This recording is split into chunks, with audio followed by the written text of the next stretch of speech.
What is it like to be a woman who has a child she knows she does not love? We can only talk about such a sensitive subject with concrete examples. Today we will do so thanks to Irene's honest story.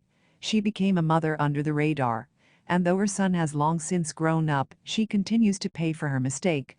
See how this is possible later in this video. I was always different from my peers. While the girls played daughters' mothers, I climbed in garages with the boys. I never dreamed of getting married and having a baby. In fact, I did think I was cut out for it. I like my freedom, and I didn't want to depend on anyone. Nevertheless, I did get married. I was 26 at the time, and the clock, as my mother used to say, was ticking. She kept reminding me that it was better to have a baby before I was 30. They say, then more difficult both physically and mentally. But I was in no hurry. I knew deep down that I would never be a mother. I just didn't need it.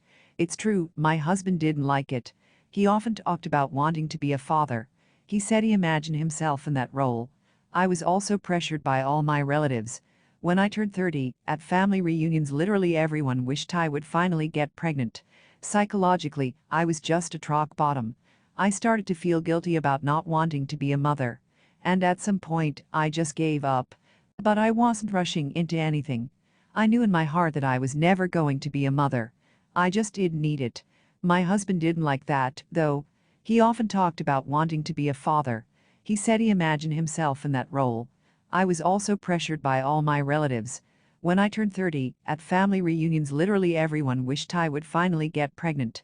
Psychologically, I was just at rock bottom. I started to feel guilty about not wanting to be a mother. And at some point I just gave up. I gave birth to my son when I turned 33.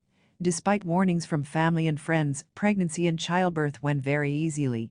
But the most important thing didn't happen. I felt absolutely nothing for my baby. But my unloved baby didn't understand that. He needed me, my care and love. I didn't want to upset my husband.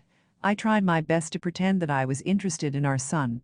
But at every opportunity I ran away from home, just to be alone with myself and not to hear the baby scream. The years went by, but my attitude toward my child did not change. Although he grew up to be a kind and happy boy, I did not care at all. I guess I just felt I had to put him on his feet and let him go free. Then my life would finally get better.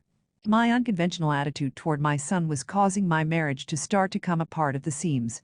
As my spouse put it, our family didn't motivate him.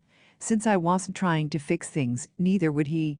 And my husband left for good, even refused to pay alimony. And I was too proud and self-sufficient. I had my son on my own. He was 10 years old at the time, and he understood. The boy seized every opportunity to be with me, to tell me things. Of course, I listened to him, but mentally I was somewhere else. Nevertheless, I kept the promise I made to myself.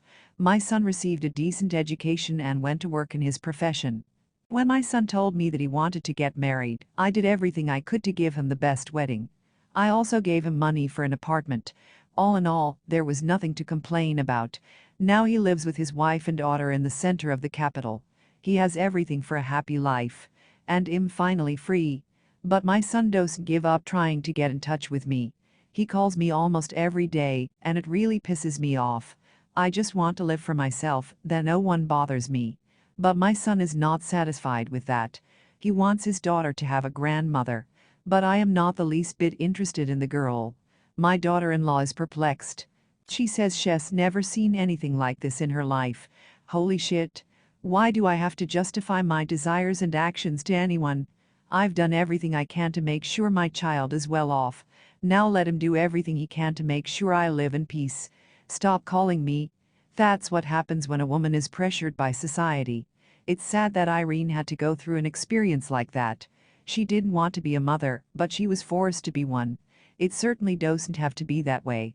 Who knows, maybe someday she will want to connect with her adult son and his family. But to demand that of her now is just silly. She needs time to live for herself. Don't you agree?